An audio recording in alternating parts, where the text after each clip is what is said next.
September 1st, 1939, the beginning of the invasion of Poland. 4:45 a.m., start of the invasion, Operation Fall Weiss. Operation Fall Weiss, known as Operation White, begins exactly at 4:45 a.m.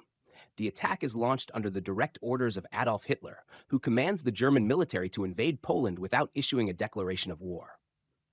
Germany deploys a massive force advancing from multiple directions. Northern direction, the 2nd Panzer Division, led by General Heinz Guderian, advancing through Gdańsk. Western direction, the First Army under General Walter von Brauchitsch, pushing through Poznan and Wrocław. Southern direction, the 4th Panzer Division, led by General Hermann Hoth, advancing toward Krakow. German forces include 1.5 million soldiers, 1,500 tanks, 2,000 aircraft of the Luftwaffe, motorized infantry and artillery, 20,000 vehicles including armored transports. Germany begins the war using the full power of Blitzkrieg, the lightning war doctrine based on speed, shock, and overwhelming force. 5 a.m., bombing of Gdańsk and other cities. The Luftwaffe launches intense bombings targeting Polish cities, infrastructure, and military installations. Air power used, 600 bombers, mainly Junkers Ju-87 Stuka and Heinkelli, He-111, 800 fighters securing the skies. Shortly after the strikes begin, German ground troops advance into Gdańsk, and the first battle at Westerplatte erupts. 8 a.m., German forces at Westerplatte. German soldiers of the 2nd Panzer Division reach Westerplatte. They surround the Polish military depot defended by 180 Polish soldiers under Captain Franciszek Dąbrowski. German strength at Westerplatte, 2,000 soldiers, 50 tanks of the Panzer I and Panzer II types. Continuous Luftwaffe bombings weaken the defenses. After 6 hours of fierce combat, the Polish garrison still refuses to surrender. 1 p.m., Polish reaction and troop movements. The Polish army, overwhelmed and suffering from destroyed communication links, begins withdrawing toward Lwów and southeastern Poland, hoping to reorganize a defensive line. Polish army strength, around 150,000 soldiers, but the number decreases rapidly due to casualties and encirclements. Polish supplies are extremely low because many depots were destroyed during the morning bombings. 4 p.m., civilian panic and widespread destruction. Bombings continue throughout the entire day. Gdańsk is almost completely devastated. Civilian casualties in Gdańsk, over 5,000 dead during the first day. Large groups of civilians flee toward Wrocław, although many of those regions also come under German air attacks. In Warsaw, the population hides inside basements, bunkers, and underground corridors. 6 p.m., Polish retreat toward Brest. Polish forces along the Western Front retreat toward Brest and Lwów. The retreat is slowed by destroyed roads, collapsed bridges, and broken communication systems. Polish strength near Brest and Lwów, about 35,000 soldiers. 9 p.m., full German deployment on day 1. German military power used during the first day includes 1.5 million soldiers, 1,500 tanks, 2,000 aircraft. Germany attacks Poland simultaneously from the north, west, and south, overwhelming Polish defensive capabilities. 11 p.m., Polish response. After the destruction of Gdańsk, Krakow, Katowice, and several other regions, Polish forces continue retreating toward southeastern Poland. Large numbers of civilians evacuate in an attempt to escape the advancing German divisions. Summary of Day 1. The first day of the invasion is fast, devastating, and overwhelming for Poland. Germany's Blitzkrieg destroys infrastructure, disrupts communication networks, and rapidly encircles Polish defensive positions. Poland suffers massive military and civilian casualties, with Gdańsk becoming the first major symbol of destruction and German aggression. September 2nd, 1939, the German Blitzkrieg continues. 5 a.m., continued German advance through western Poland. German armored divisions continue their advance toward Kraków and Katowice, employing the Blitzkrieg tactic once again. The 3rd Panzer Division under General von Kluge advances toward Kraków, where the city's defenses have already been weakened by earlier air bombardments, while other divisions push through Poznan and Wrocław. German strength in this phase consists of 250 Panzer IV tanks, 200 Panzer III tanks, and 150,000 soldiers deployed on the Western Front. German High Command focuses on a swift occupation of southwestern Poland, using armored divisions supported by heavy artillery to break through the remaining Polish defensive lines. The Luftwaffe maintains constant air support, aiming to destroy the last remnants of organized Polish resistance. 9 a.m. Bombing of Krakow and Katowice. The Luftwaffe intensifies its bombing campaign over Krakow and Katowice, two key industrial and logistical centers in southern Poland. With rail junctions, bridges, and supply routes destroyed, the Polish army in these regions loses any ability to mount an effective defense. German air forces consist of 400 bombers, including Junkers Ju-87 Stuka dive bombers and Heinkel He 111s. Several thousand civilians are killed during these devastating bombings. After the aerial bombardment, German ground forces rapidly enter both cities, encountering minimal resistance. The capture of these industrial hubs is a severe blow to the Polish economy and the logistical support of its military. 1 p.m. The Polish army retreats to the southeast. Following the collapse of defenses on the Western Front, Polish military units begin retreating toward Lwów and other eastern regions still outside immediate German reach. At this stage, the Polish army attempts to reorganize and prepare new defensive positions to slow the advancing German forces. Polish troop movements include 120,000 soldiers retreating toward Lwów, with supplies extremely limited due to destroyed transportation networks and shattered supply routes. Polish commanders begin organizing defensive lines around Lwów and the Eastern Front, anticipating the possibility of a future Soviet invasion under the terms of the Molotov-Ribbentrop Pact. 4 p.m. Civilian casualties and reactions in Krakow and Katowice. Civilians in Krakow and Katowice face growing panic as the situation deteriorates rapidly. Thousands of families desperately attempt to flee eastward, but German units already control the main escape routes and continue their advance toward Lwów. Many civilians die in aerial bombings or become victims of ground attacks by advancing German troops. Between 10,000 and 20,000 civilians attempt to flee the affected regions, while between 5,000 and 7,000 civilians are killed in Krakow and Katowice. Others hide in basements, bunkers, and improvised shelters, or move into rural areas where sporadic fighting continues. 6 p.m. Polish response and reorganization of the southeastern defense. After the fall of Krakow and Katowice, the Polish army withdraws toward Lwów and Brest, attempting to establish new defensive lines in the southeastern regions of the country. Polish command mobilizes the remaining forces to defend territories not yet occupied. Polish strength in the southeast includes 200,000 soldiers, although up to 40% of them are scattered, wounded, or exhausted. Remaining Polish armored vehicles include obsolete TKS and 7 TP tanks, largely ineffective against the more modern German Panzer IV. Polish artillery and mechanized units begin limited reorganization to strengthen the defense around Lwów and nearby areas. 9 p.m. German strength and Polish counteractions. Following the successful northwestern offensive and the capture of Krakow and Katowice, German strength continues to grow as armored divisions and motorized infantry push toward Lwów and Brest in an effort to encircle the remaining Polish forces completely. By the end of the second day, German strength includes 300,000 soldiers and 1,200 tanks, including approximately 300 Panzer III and Panzer IV models, along with additional Luftwaffe reinforcements consisting of more fighters and bombers. The Polish army is significantly weakened and has lost most of its mechanized units. The Polish government begins planning evacuation toward Romania, intending to establish a government in exile and seek military and diplomatic assistance from Britain and France. Summary of the second day. The second day of the invasion proves even more devastating for Poland than the first. The German Blitzkrieg continues with unrelenting speed, combining fast armored assaults, heavy artillery fire, and constant air raids that leave the Polish army disorganized and unable to regroup. Despite acts of bravery and determination, Poland remains vastly outnumbered and outgunned. Civilians suffer enormously under the bombings and advancing ground forces, with casualties rising rapidly. The fall of Krakow and Katowice represents the loss of Poland's industrial heart and symbolizes the accelerating collapse of Polish defenses as Nazi Germany tightens its grip on the nation. September 3rd, 1939, the beginning of the Siege of Warsaw.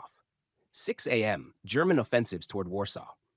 German military forces continue their assault on Warsaw, using the tactics of Blitzkrieg with full intensity. The Second Army under General von Rundstedt launches a coordinated offensive from the north and west toward the Polish capital.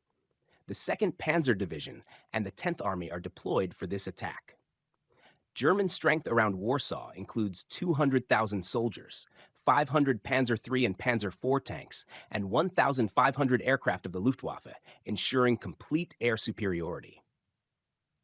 The Polish army under General Tadeusz Kutrzeba prepares the defense of the capital. The initial Polish resistance is strongest here, as Warsaw becomes the final major defensive line against German aggression. Polish strength in the city consists of 100,000 soldiers with limited supplies, relying heavily on artillery positions and reconnaissance units to maintain organized defenses. 9 a.m., German bombing of Warsaw. The Luftwaffe intensifies bombing raids on both military and civilian targets throughout Warsaw. German bombers focus on bridges, rail stations, supply depots, and vital industrial areas. These early airstrikes cause widespread destruction and severely damage key communication routes, making coordination between Polish units increasingly difficult. German bombing strength includes 500 bombers such as Heinkel He 111s and Junkers Ju 87 Stukas. Civilian casualties rise rapidly, with roughly 2,000 civilians killed during the morning bombardments. As infrastructure collapses and supply lines are cut, German armored forces begin pushing into the western districts of Warsaw, where Polish defenders struggle to hold key urban positions. 1 p.m., Polish government in exile and decisions about Warsaw's defense. Following failures on the Western Front, the Polish government decides to relocate to Romania in order to organize resistance from abroad. With the fall of Krakow, Katowice, and Wrocław, Poland faces both strategic collapse and encirclement. It becomes clear that the Polish army will soon face a second invasion from the east by the Soviet Union. Around 30,000 Polish soldiers prepare to leave for Romania to join the government in exile and continue the struggle. The Polish government formally withdraws and begins negotiating support from France and Britain, though both allies offer only limited assistance due to political hesitation and military unpreparedness. 4 p.m., Polish reaction to the German advance. After the destruction of Warsaw's infrastructure, the Polish army shifts its focus to strengthening defensive positions in the east, particularly around Lwów and Brest-Litovsk.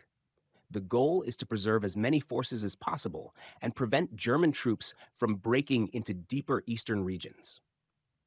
Throughout the day, Polish commanders attempt to reposition artillery and reconnaissance units toward the southern front to slow the German offensive. Polish strength in the southeastern sector includes 50,000 soldiers and around 50 tanks, most of which are outdated and ineffective against German armor. With Krakow and Katowice already in German hands and Warsaw under constant bombardment, Polish command struggles to maintain any coherent defensive strategy. 6 p.m., continued German advance toward Warsaw. German panzer divisions under General von Kluge and General Guderian continue their push through the western districts of Warsaw, encountering fierce resistance, especially in areas near Praga and along the eastern bank of the Vistula. German motorized divisions focus on encircling Polish reserves and eliminating any remaining organized defense. Luftwaffe aircraft increasingly target civilian zones, aiming to break civilian morale and create chaos throughout the capital. 9 p.m. German progress and encirclement operations. German forces continue advancing through the night, reaching the outskirts of Lwów and beginning the encirclement of Polish units stationed there. Polish military formations attempt to establish defensive positions around the city, while the Luftwaffe conducts frequent nighttime raids on urban and civilian areas. Polish casualties rise steadily, while German losses remain comparatively low. Despite determined resistance, the Polish army is unable to stop the advancing German armored divisions. Summary of the third day of the invasion. September 3rd, 1939 marks the opening stage of the Siege of Warsaw. The German Blitzkrieg continues to expand, securing additional territory and capturing key Polish cities. After relentless bombing raids and sustained armored assaults, the Polish army attempts to reorganize and shift remaining forces toward the southeast. This day represents the beginning of Warsaw's encirclement and the rapid deterioration of Poland's defensive capabilities as German pressure intensifies across all fronts. September 4th, 1939, the destruction of Polish defense ended the Soviet advance 5 a.m. German operations on the Western Front. The 2nd Panzer Division and the 3rd Panzer Division continue their offensive toward Warsaw. German armored divisions supported by motorized infantry, artillery, and reconnaissance units push through Wrocław and Poznań with the objective of breaking the last remaining Polish defensive lines. German strength on the Western Front includes 500 Panzer III and Panzer IV tanks and 200,000 soldiers. Artillery barrages and continuous airstrikes are used to neutralize Polish defensive positions across western Poland. After destroying major urban centers such as Kraków and Katowice, German forces continue moving toward Lwów and Warsaw. Mechanized divisions maintain rapid mobility to bypass strong resistance and encircle Polish forces wherever possible. 9 a.m., the Polish army withdraws to the southeast. With western Poland effectively destroyed, the Polish army begins retreating toward Lwów and Brest, attempting to establish a final defensive line. Polish command under General Tadeusz Kuczeba orders a strategic withdrawal to preserve surviving forces and prepare a last stand against the German advance. Polish strength around Lwów at this stage includes roughly 100,000 soldiers, though supplies are extremely limited. Most remaining mechanized units are moved southward in an effort to regroup and delay the German advance. 1 p.m., German casualties and Polish eastern defense. German units continue pressing forward but face sporadic Polish resistance around Lwów and Brest. Despite exhaustion and heavy losses, Polish units attempt to organize defensive positions in these key eastern regions. Polish armored forces include only around 27 TP tanks, most of which are damaged and ineffective against German Panzer III models. Polish troop strength around Lwów drops to around 60,000 soldiers. German losses during the advance through Wrocław and Poznań amount to roughly 2,000 soldiers. 4 p.m., preparations of the Polish forces on the Eastern Front. While Germany advances from the west, the Soviet Union begins its invasion of eastern Poland. Soviet forces move according to the Molotov-Ribbentrop Pact and coordinate loosely with German operations. The Polish Eastern Front must now prepare for a two-front war. Soviet troop strength entering eastern Poland is estimated at 500,000 soldiers. German strength near Lwów includes around 50,000 soldiers forming part of the wider offensive in the region. The Polish army attempts to reinforce defensive positions around Lwów and Brest using artillery, trenches, and fortified lines to slow the armored assaults. 6 p.m., destruction of civilian areas and civilian reactions. As Polish forces fight around Lwów and Brest, civilians across eastern and western Poland suffer catastrophic losses. Constant bombings and ground attacks force thousands to flee. Civilians evacuating Kraków, Katowice, and Warsaw number between 10,000 and 15,000 people. Civilian deaths in Kraków alone reach roughly 5,000 during German bombardments. Families flee toward rural regions or the southeast, seeking refuge from relentless air raids. 9 p.m., German strength and encirclement operations. German forces commanded by General von Rundstedt continue advancing toward Brest and Lwów, with the goal of encircling the remaining Polish forces in the southeast. The Luftwaffe maintains heavy bombing of both Lwów and Brest to weaken defensive positions and disrupt communication. German strength in the region includes 200,000 soldiers and around 600 Panzer IV tanks supported by Luftwaffe fighter aircraft. Summary of the fourth day of the invasion. September 4th, 1939 marks a turning point as Poland faces crushing pressure from both Germany and the Soviet Union. With the Western Polish army destroyed, surviving forces retreat eastward in hopes of forming a final defensive line. German panzer divisions and Luftwaffe forces devastate major cities, including Kraków, Katowice, and Wrocław. As the invasion intensifies and Soviet forces begin their advance, Polish civilian casualties rise dramatically, creating a growing humanitarian crisis across the country. September 5th, 1939, the Polish army retreats to the southeast as the Soviets move 5. a.m., German operations continue on the Western Front.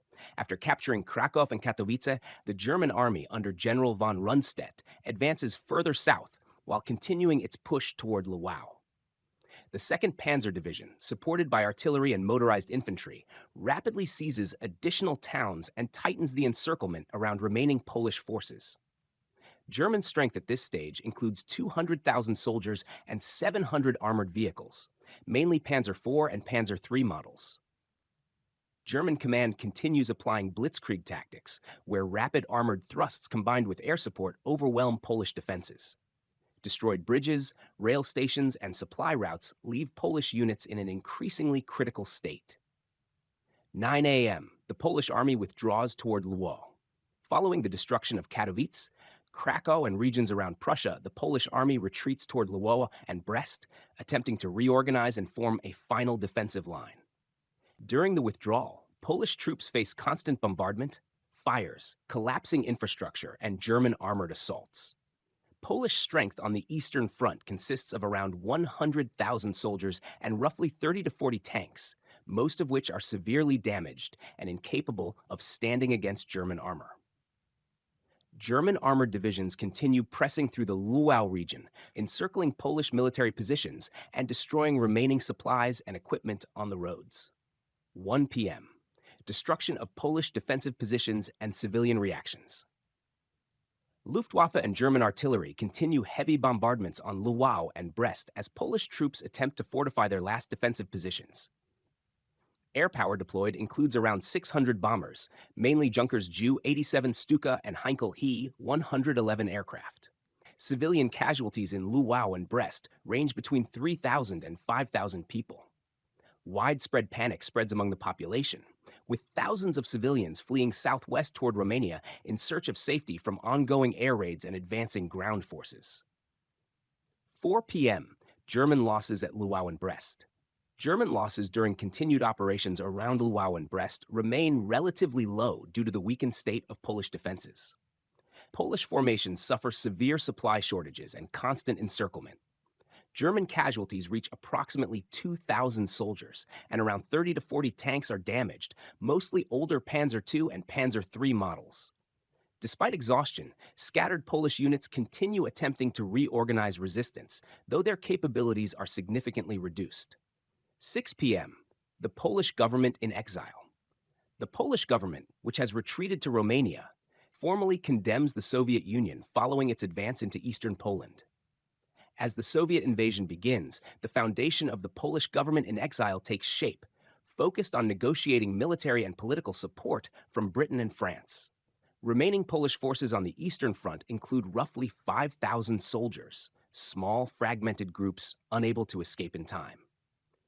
9 p.m., Germans across the Western and Southeastern fronts. On the Western Front, German armies continue their large-scale advance, with the Second Army under General von Rundstedt and multiple panzer divisions securing all key regions leading toward Lwów and Brest.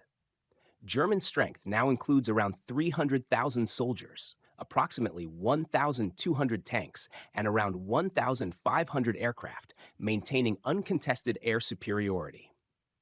Summary of September 5th, 1939. September 5th marks another day of severe pressure on Poland from both Germany and the Soviet Union.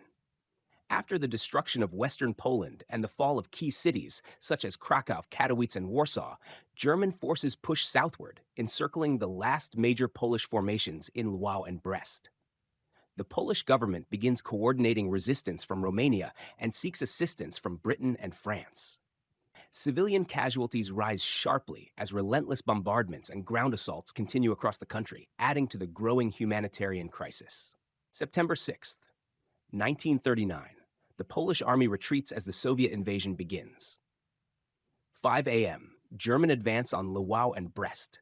The 2nd Panzer Division and the 4th Panzer Division under Generals von Kluge and von Hoth continue their advance through the regions of Lwów and Brest as Germany maintains full use of Blitzkrieg tactics. German strength in this sector includes 800 Panzer III and Panzer IV tanks pushing toward Lwów, around 300,000 soldiers under the command of General von Rundstedt, and approximately 2,000 Luftwaffe aircraft providing continuous air support and bombardment over Lwów. German forces gradually close in on Lwów and Brest, focusing on Polish defensive positions and supply routes. The Polish army still attempts to reorganize, but the lack of supplies and heavy losses prevent effective resistance. 9 a.m., the Polish army retreats to the southeast after the destruction of Kraków and Katowice, and under increasing pressure from both German and Soviet forces, the Polish army continues its retreat to the southeast. Lwów becomes the last major defensive stronghold. Polish strength in the area of Lwów and Brest is around 100,000 soldiers preparing for a final stand. Polish armored forces consist of roughly 30 tanks, most of them in poor condition, and about 5,000 artillery pieces trying to provide fire support to ground units. Throughout the day, Polish troops endure constant bombardment as the Luftwaffe carries out unending air raids on defensive positions. German tanks move forward with support from motorized infantry, securing the advance toward the southeast. 1 p.m., Polish preparations for the siege of Lwów. Following intense German bombardment and rapid armored advances, the Polish army decides to organize its last major resistance around Lwów. Polish strength is vastly inferior to that of the German armored divisions, so defense shifts toward urban warfare and fortified positions. Polish defensive forces in Lwów number around 50,000 soldiers. Surrounding them, approximately 150,000 German soldiers and about 500 Panzer IV tanks move to encircle the city. Polish troops prepare barricades, fortified streets, and artillery positions, turning Lwów into a fortress for a final effort to halt the German offensive. 4 p.m., German and Soviet operations in Poland. As the German offensive continues in western and central Poland, the Soviet Union begins its invasion of eastern Poland in accordance with the secret protocol of the Molotov-Ribbentrop Pact. Soviet forces under General Semyon Timoshenko move into eastern regions, including areas around present-day Ukraine and Belarus, and begin seizing control of Brest-Litovsk and territory around Lwów. Soviet strength in eastern Poland includes around 500,000 soldiers, 300 BT and T-26 tanks, and roughly 1,000 aircraft. With Soviet troops occupying Brest-Litovsk and other eastern areas, Poland now faces a two-front disaster: a German invasion from the west and a Soviet invasion from the east. Polish units on the eastern front begin withdrawing toward Romania, while some remaining forces attempt to reach Lwów from the east to continue the fight. 6 p.m., German and Soviet casualties. After numerous engagements around Lwów and Brest-Litovsk, both German and Soviet forces record their first significant losses in this phase of the campaign. In Lwów, German forces suffer around 1,000 casualties, including crews of damaged tanks. Around Brest-Litovsk, Soviet forces lose roughly 500 soldiers during clashes with scattered Polish units.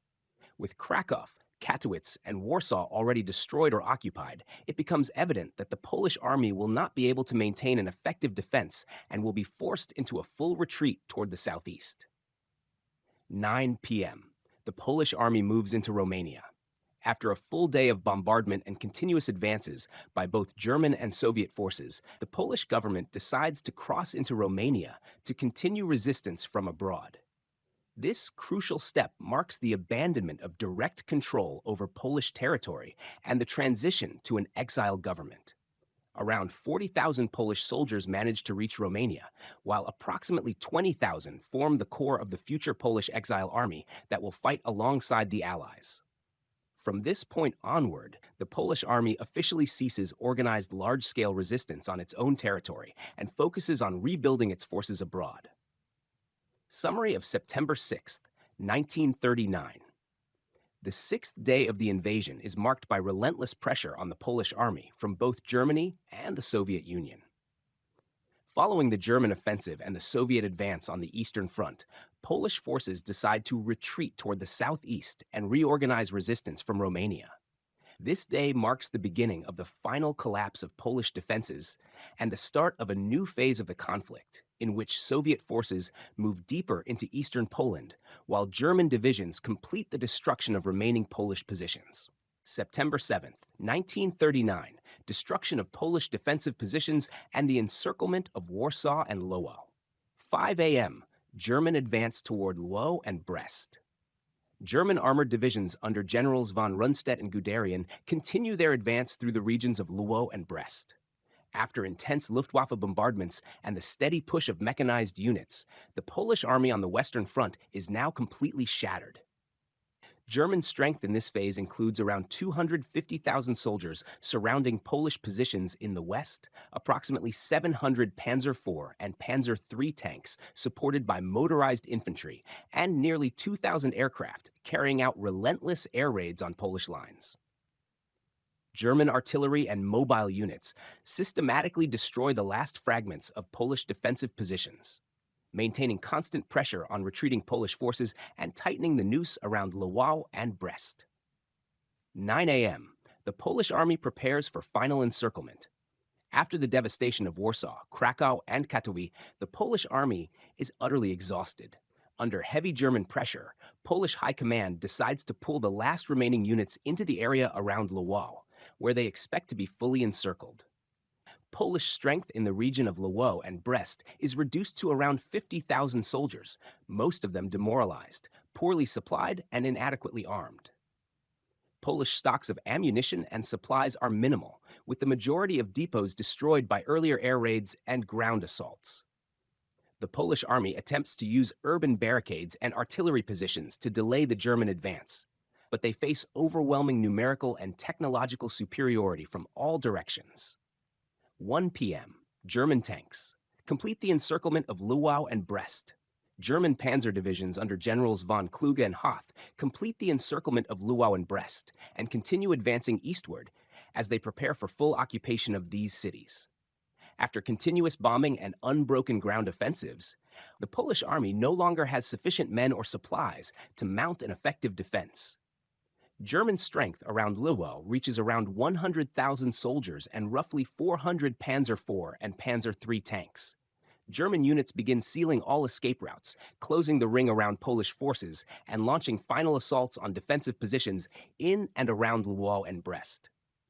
4 p.m., Polish reaction to the Soviet invasion.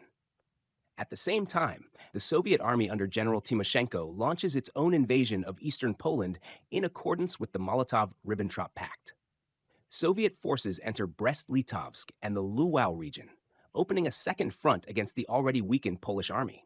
Soviet strength includes roughly 500,000 soldiers, around 200 T-26 and BT tanks, and approximately 1,500 aircraft. As Soviet units begin occupying Brest-Litovsk and pushing toward Lwów from the east, Germany maintains complete control over western Poland. Polish forces on the Eastern Front find themselves in a desperate situation, trapped between two invading powers. 6 p.m., civilian casualties in Lwów and Brest. Throughout the day, the cities of Lwów and Brest remain under constant Luftwaffe air raids and ground attacks by German forces. Civilians in these regions attempt to flee eastward or toward Romania, but face continuous bombardment and artillery fire. Civilian casualties in Lwów and Brest are estimated at between 5,000 and 7,000 people. Between 10,000 and 15,000 Polish civilians attempt to escape toward Romania and other safer areas. Across all of Poland, mass evacuations take place as the population is subjected to nonstop bombing and ground assaults. Polish families find themselves caught between two powerful armies, seeking any possible refuge in occupied territories. 9 p.m. The Polish army officially surrenders after massive losses on the Western Front and under simultaneous invasion by the Soviet Union. The Polish army is forced to surrender.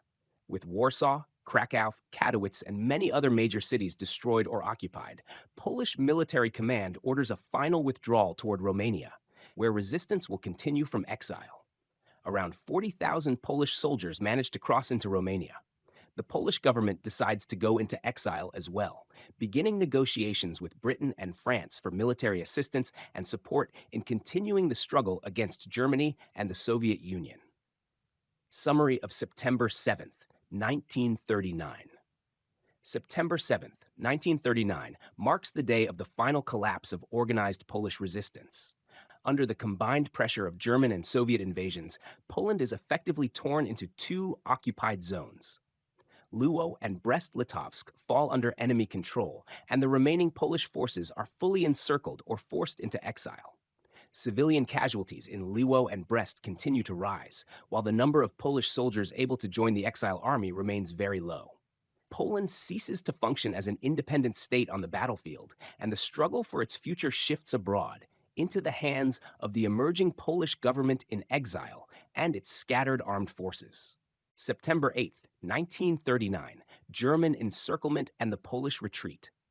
5 a.m., German advance into Brest and Lwow.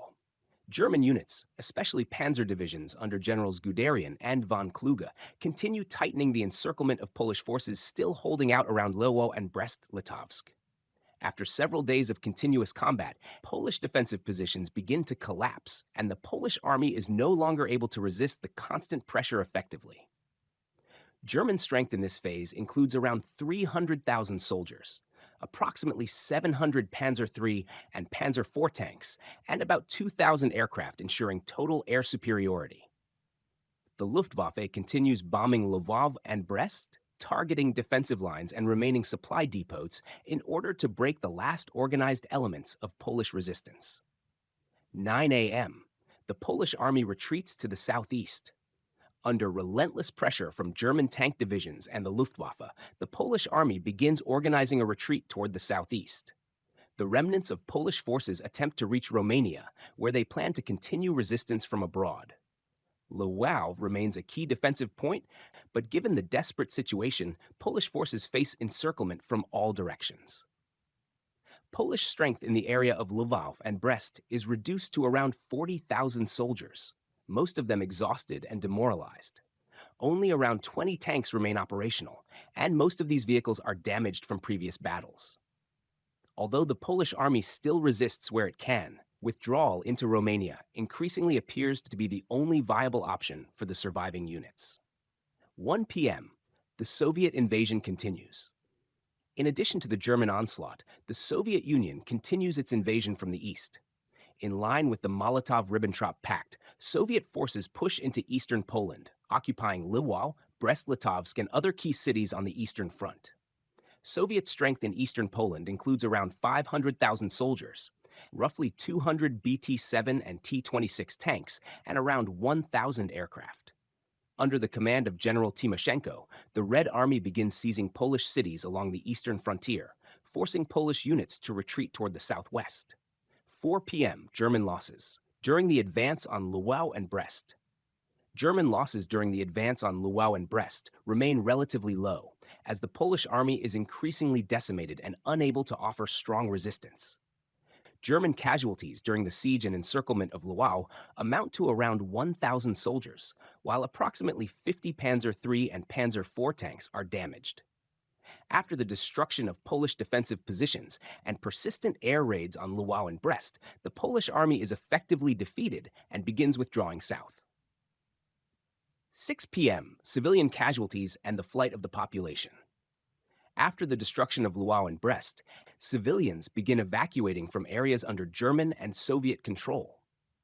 Polish civilians move toward the southeast and toward Romania, all while facing ground attacks and airstrikes by the Luftwaffe. Many towns and villages lie in ruins, and civilians desperately try to escape the war. Civilian casualties in Lwow and Brest reach around 5,000 people. Between 10,000 and 15,000 civilians attempt to evacuate toward Romania in search of safety. 9 p.m., the Polish government officially surrenders and moves to Romania. With Krakow, Warsaw, Lwow, and Katowice destroyed or occupied and the Soviet invasion underway, it becomes clear that Poland cannot continue organized resistance on its own territory. The Polish government decides to surrender and relocate its remaining forces to Romania, from where it intends to organize further resistance against Germany and the Soviet Union. Around 50,000 Polish soldiers managed to cross into Romania, while approximately 15,000 form the core of the emerging exile army. Summary of September 8, 1939. September 8, 1939 proves to be a decisive day for the Polish army. German and Soviet forces complete the encirclement and destruction of Polish defenses. Following German bombardments and the advance of Soviet units, the Polish army withdraws toward Romania, where it attempts to continue the struggle from abroad. The number of civilian casualties and the number of Polish soldiers who choose to continue fighting in exile both rise dramatically. The Polish government abandons direct control over its homeland, and a new phase of the war begins, with resistance being organized from outside occupied Poland.